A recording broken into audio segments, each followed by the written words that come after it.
Learning with Subrata YouTube চ্যানেলে তোমাদের সকলকে স্বাগত। প্রিয় সপ্তম শ্রেণীর ছাত্রছাত্রীরা, আজকে আমরা করবো রায়মাটি প্রশ্নবিচির 2024 সালের ভূগোলের 6 নম্বর স্কুলটা দেখো, দ্বিতীয় পর্যায়ক্রমিক মূল্যায়নের। তো 6 নম্বর স্কুলের প্রশ্নগুলো দেখো কী বলেছে। প্রথমে পৃথিবীর বৃহত্তম মালভূমির নাম তিব্বত মালভূমি এবং নদীর আঁকাবাঁকা পথকে বলা হয় মিয়েন্ডার। তারপরে 288 পেজে দেখো 3 দাগেরটা, দ্য ড্যাশ মাটির মোটা দানা হয়, বালি মাটির মোটা দানা হয়।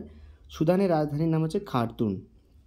খার্তুম হচ্ছে সুদানের রাজধানী। সাহারা মরুভূমিতে সৃষ্ট ছোটো বালিয়াড়িকে বলা হয় আর্গ। অ্যাটলাস পর্বতমালা সর্বোচ্চ শৃঙ্গ মাউন্ট তৈবকল। ভাগীরথী হুগলি হলো গঙ্গার প্রধান শাখা নদী। তাজমহল মার্বেল শিলা দিয়ে গঠিত। তাজমহল কোন শিলা দিয়ে? মার্বেল। এটা হবে কি? তাজমহল হচ্ছে রূপান্তরিত শিলা দিয়ে গঠিত। গিনি উপকূলে খামসিন হারমাটা নামে পরিচিত। আফ্রিকার কিলিমাঞ্জারো আগ্নেয় পর্বত, আর কিলিমাঞ্জারো হচ্ছে আগ্নেয় পর্বত। পর দেখো 3 দাগে তো 4টে দিয়েছে। স্তূপ পর্বত কাকে বলে? উদাহরণ সাভানা ভেল্টের দুটি পার্থক্য, খাঁড়ি কি এবং মাটির উপাদান। দেখো 4টে আমরা করেছি। প্রথমে স্তূপ পর্বত কাকে বলে এখানে দেওয়া আছে এবং উদাহরণ দিয়েছে ভারতের সাতপুরা, ফ্রান্সের ভোজ এবং জার্মানির ব্ল্যাক ফরেস্ট। 2 নম্বর প্রশ্ন বলেছিল সাভানা ও ভেল্টের মধ্যে পার্থক্য, দুটো পার্থক্য লিখবে। আমি 3টে দিয়েছি, এখান থেকে দেখে নাও, এখান থেকে যে কোনো দুটো লিখলেই হবে। 3 নম্বর প্রশ্ন হলো খাঁড়ি কি? নদীর বদ্বীপ সংলগ্ন অংশে প্রশস্ত নদী মোহনাকে খাঁড়ি বলা হয়, যেটা ফানেল আকৃতির হয়। ঠিক আছে, খাঁড়ি। শুধু বৈশিষ্ট্য একটা দুটো দেবে, আর খাঁড়ি কাকে বলে লিখলে হবে। 4 নম্বর প্রশ্ন ছিল মাটির উপাদানগুলো কী কী? মাটিতে প্রায় সমস্ত রকম উপাদান থাকে, যেমন প্রধান উপাদান মাটিতে খনিজ পদার্থ থাকে, বাতাস, জল এবং অন্যান্য পদার্থ থাকে এবং অনেক গ্যাস, নাইট্রোজেন, অক্সিজেন, বিভিন্ন গ্যাসও মিশ্রিত থাকে। 4 দাগের প্রশ্নগুলো দেখো, 3টে প্রশ্ন বলেছে। নদীর উচ্চ প্রবাহ বলতে কী বোঝো? উদাহরণ দাও। উচ্চ প্রবাহের দুটি উপত্যকা বৈশিষ্ট্য লেখো। আগ্নেয় শিলা, পাললিক শিলার মধ্যে পার্থক্য। গঙ্গা নদীর অববাহিকায় ঘন জঙ্গল সৃষ্টি হয়েছে কেন? প্রথমে নদীর উচ্চ প্রবাহ কাকে বলে আমরা জানবো, এবং উচ্চ প্রবাহ নদী উপত্যকা দুটি বৈশিষ্ট্য হচ্ছে আইভি একটি উপত্যকা হয় এবং উচ্চ প্রবাহ উপনদীর সংখ্যা কম থাকে, নদী উপত্যকা বেশি প্রশস্ত হয় না। পরের প্রশ্ন ছিল আগ্নেয় শিলা, পাললিক শিলার পার্থক্য। এখানে 5টা দিয়েছে, তোমরা যেগুলো 3টে লিখবে। সৃষ্টি, কাঠিন্য, জীবাশ্ম, স্তরায়ন। অর্থাৎ আগ্নেয় শিলা খুব কঠিন এবং শক্ত হয়, আর এটা নরমও হালকা হয়। জীবাশ্ম দেখা যায় না, আগ্নেয় শিলা দেখা যায় না, আর পাললিক শিলা দেখা যায়। ঠিক আছে। 5 থেকে প্রশ্ন, এই 5 থেকে বলছি।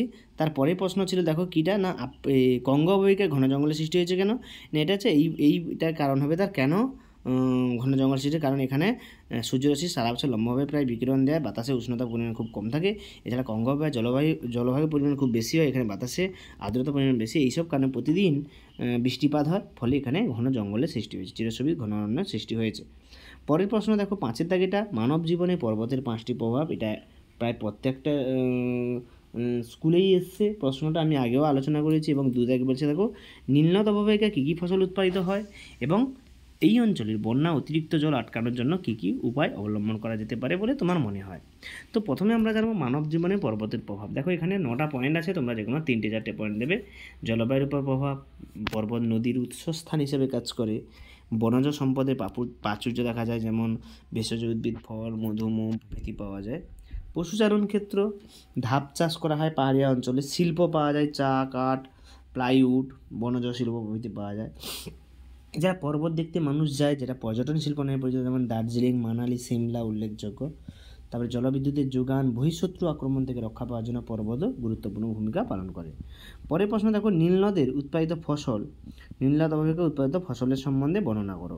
আর নীলনদের যে বিভিন্ন অববাহিকা, 4টে অববাহিকা আছে দেখো। উচ্চ অববাহিকায় কফি, তামাক, ভুট্টা। মধ্য অববাহিকায় গম, খেজুর, যব, বার্লি, জোয়ার। নিম্ন অববাহিকায় দেখো জলপাই, গম, যব এবং বদ্বীপ অঞ্চলে ধান, গম, ভুট্টা, ডাল প্রভৃতি হয়।